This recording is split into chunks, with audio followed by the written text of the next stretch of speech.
Pemirsa, Kantor Bahasa NTB gelar kegiatan revitalisasi bahasa daerah untuk antisipasi dini isu kepunahan bahasa daerah di Indonesia, termasuk di Nusa Tenggara Barat, yaitu bahasa Sasak, Samawa, dan Bojo. Berbagai cara dilakukan melindungi bahasa daerah dari kepunahan dengan melakukan pemetaan bahasa, konservasi, revitalisasi, dan registrasi bahasa dan sastra, termasuk melalui Festival Tunas Bahasa Ibu. Memperkuat perlindungan bahasa daerah, Kantor Bahasa NTB telah melaksanakan tahapan seperti rapat koordinasi, pelatihan guru master, pengimbasan, pemantauan, evaluasi, dan Festival Bahasa Ibu. Festival Tunas Bahasa Ibu bertujuan untuk menggelorakan kembali bahasa daerah dalam kehidupan sehari-hari serta meningkatkan jumlah pemuda penutur bahasa daerah dengan mengedepankan berbasis sekolah. Pertama tentunya peningkatan dan pelestarian bahasa dan sastra daerah, terutama 5 mata lomba di setiap bahasa, Sasak, Samawa, dan Bojo ini bisa memang benar dilakukan dan dilaksanakan di sekolah. Festival Tunas Bahasa Ibu diikuti 227 orang dari 10 kabupaten kota di NTB. Para peserta akan mengikuti lomba bahasa Sasak, Samawa, dan Bojo, termasuk menulis aksara bercerita, stand up komedi, pidato, dan bercerita. Kepala Dinas Pendidikan dan Kebudayaan NTB, Aidi Furkon, menjelaskan setiap tahun tidak kurang dari 200 bahasa yang punah merupakan salah satu dampak dari globalisasi. Festival Tunas Bahasa Ibu ini melibatkan anak-anak pendidikan dasar dan SLB. Jangan lupa bahwa anak-anak berkebutuhan khusus juga perlu diberi kesempatan dan dibiasakan mereka untuk akrab, untuk terbiasa. Selanjutnya, Kantor Bahasa Provinsi Nusa Tenggara Barat menggelar Festival Bahasa Ibu 2022 sebagai upaya pelestarian 3 bahasa di daerah Nusa Tenggara Barat, yakni bahasa Sasak, Samawa, Bojo, yang diharapkan mendorong penutur jati bahasa daerah. Upaya pemerintah melestarikan dan melindungi bahasa daerah menjadi hal yang penting agar 718 bahasa daerah di Indonesia tetap terjaga. Nusa Tenggara Barat memiliki 3 bahasa daerah, yakni bahasa Sasak, Samawa, dan Bojo yang menjadi aset budaya yang penting untuk tetap dilestarikan. Mengacu pada hal ini, Kantor Bahasa Nusa Tenggara Barat mengupayakan berbagai program pelestarian bahasa melalui revitalisasi bahasa daerah yang diluncurkan oleh Kementerian Kebudayaan Riset dan Teknologi dalam rangka Merdeka Belajar episode 17. Kepala Kantor Bahasa Provinsi Nusa Tenggara Barat, Puji Retno Hardining Tias, mengatakan, berbagai tahapan telah dilaksanakan mulai dari rapat koordinasi, pelatihan guru master, pengimbasan, pemantauan, evaluasi, dan Festival Tunas Bahasa Ibu. Ia berharap dengan digelarnya Festival Bahasa Ibu dapat menggelorakan kembali bahasa daerah dalam ranah kehidupan sehari-hari dan meningkatkan jumlah penutur bahasa daerah dengan mengedepankan basis sekolah. Namun sinergi dan kolaborasi pemerintah provinsi dan kabupaten kota diharapkan dapat ditingkatkan, sehingga pelestarian bahasa daerah dapat tetap terjaga. Yang pertama tentunya peningkatan dan pelestarian bahasa dan sastra daerah, terutama 5 mata lomba di setiap bahasa, Sasak, Samawa, dan Bojo ini bisa memang benar dilakukan dan dilaksanakan di sekolah.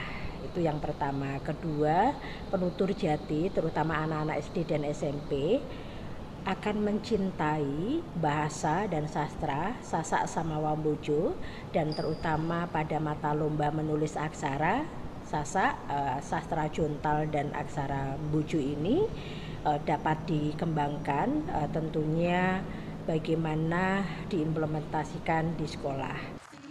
Kepala Pusat Pengembangan dan Perlindungan Bahasa dan Sastra Kemendikbudristek, Imam Budi Utomo, mengatakan, berdasarkan kajian vitalitas tahun 2018, dari 718 bahasa di Indonesia, hanya 25% yang masuk kategori aman, sedangkan 75 diantaranya terancam punah. Untuk itu perlu sinergitas pemerintah pusat dan daerah untuk menjaga kelestarian bahasa daerah.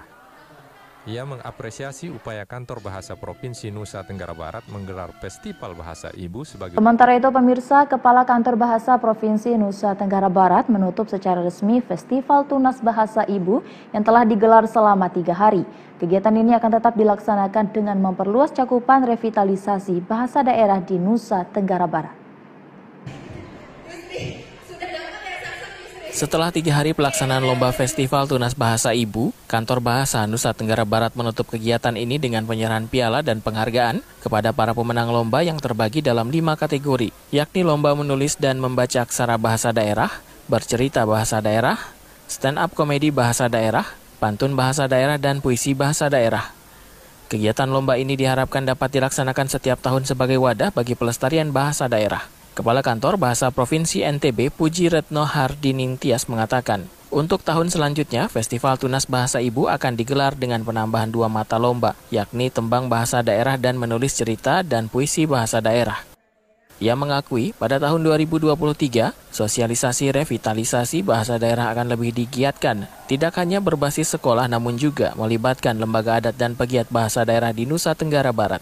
Tentunya ke depan bisa melombakan 7 mata materi ya, 7 mata lomba materi yang tentunya sudah diluncurkan oleh Mas Menteri yang tadi saya saat penutupan saya sampaikan. Yang pertama itu ada menulis dan membaca aksara, kemudian menulis dan membaca cerpen atau cerita pendek.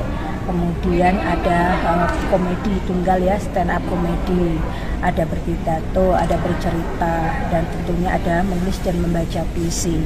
Satu lagi tembang, ya tembang atau tembang tradisi. Nah ini 7 materi ini yang belum dilaksanakan di Nusa Tenggara Barat. Kegiatan ini diharapkan akan tetap terlaksana di tiap tahunnya sebagai wadah generasi muda untuk mengembangkan bakat dan minat dalam menggunakan bahasa daerah di tengah perkembangan globalisasi yang mengancam kepunahan bahasa daerah. Kegiatan revitalisasi bahasa daerah yang diselenggarakan oleh Kantor Bahasa dari berbagai tahap yang sudah dilaksanakan, kemudian hari ini dilaksanakan Festival Tunas Bahasa Ibu. Dari kami, terutama yang dari suku Sasak, luar biasa sambutannya. Terkait dengan kegiatan yang dimaksud, semoga kegiatan ini berjalan terus. Harapannya kami, kegiatan yang seperti ini terus dilaksanakan. Ini karena memang sudah kami merasakan, terutama yang suku Sasak sudah mulai agak kekurangan terkait dengan bahasa. Luar biasa karena akan memberikan semangat ataupun motivasi kepada anak-anak. Pemirsa, regulasi dalam revitalisasi bahasa daerah mendorong pemerintah daerah untuk menyiapkan payung hukum pelestarian bahasa daerah. Regulasi penguatan bahasa mendorong pemerintah daerah dalam upaya revitalisasi bahasa daerah. Terlebih di Nusa Tenggara Barat yang memiliki 3 bahasa, yakni bahasa Sasak, Samawa, dan Bojo. Kepala Kantor Bahasa Provinsi NTB Puji Retno Hardining Tias mengatakan, revitalisasi bahasa sangat membutuhkan peran semua pihak di tengah perkembangan zaman saat ini, termasuk peran pemerintah membuat payung hukum agar pelestarian bahasa dapat terselenggara di ruang publik. Sehingga bahasa bersifat fleksibel ya dan dinamis sebenarnya, tapi tanggung jawab kantor bahasalah yang harus selalu giat sosialisasi, promosi kegiatan kantor dan memberi contoh itu tadi dengan melakukan pembinaan. Selain mendorong sinergi dan elemen pemerintah, swasta, dan masyarakat dalam pelestarian bahasa daerah, Kantor Bahasa juga mengusulkan 1000 kosakata bahasa daerah agar masuk dalam Kamus Besar Bahasa Indonesia (KBBI) guna memperkaya kosakata bahasa Indonesia yang diambil dari 3 bahasa di Nusa Tenggara Barat. Ridwan, TVRI Nusa Tenggara Barat melaporkan.